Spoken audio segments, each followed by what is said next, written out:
Hello and welcome to the Teens That Kill podcast, and we got a special case for you today, the Isabella Guzman case. Now I'm going to let Maya and Raya take the stage. Isabella Guzman, born June 9th, 1995, in Aurora, Colorado. Over the years of her life, she was dealing with some mental issues. Parents had gotten a divorce back when she was younger, and her mother soon remarried. August 28, 2013 at 9:30 p.m., Isabella's mother would come home from work and greet her husband, and soon go up to the bathroom to take a shower, not knowing her demise. 16 p.m., dispatchers arrived from the 911 call from Ryan Hoy, Isabella's stepfather. Before he had contacted the police, he heard a thumping sound coming from the upstairs, and his wife called his name. He rushed to the scene and tried to open the door, but Guzman was holding the door closed as blood spilled out. Once Ryan Hoy was able to get the door open, he was shown a horrifying scene. His wife lying on the floor covered in blood, with his stepsister standing over the top of her mother, holding a knife and a baseball bat next to her. She then ran from the scene, not being seen for the rest of the day. 10:28 p.m., young Mi Hoy was pronounced dead. An autopsy showed, and she had 31 stab wounds to the face and 48 stab wounds to the neck, but there were no indications on whenever the baseball bat came to play on young Mi Hoy's demise. Oh, that sounds like a pretty nasty scene. Her poor mom. Why would she do something like that to her parent? And what was the reason that they were fighting in the first place? Well, back during her 2020 interview, she claimed that she was abused as a child. After this, she started to have some mental health struggles.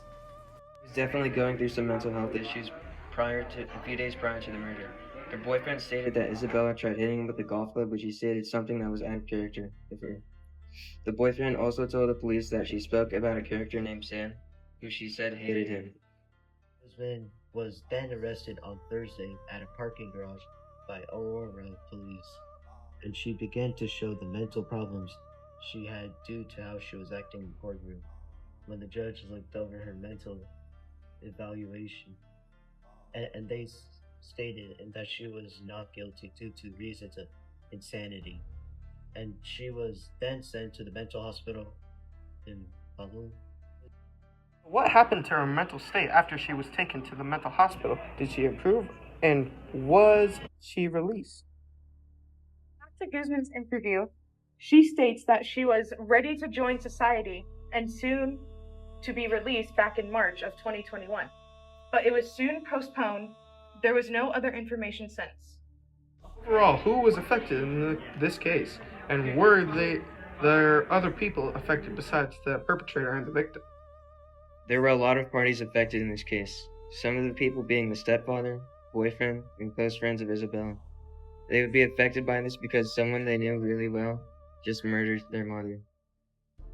And it would also affect their relationship with Isabella, because no one would want to be near someone who could potentially hurt another person or them because of their mental illness.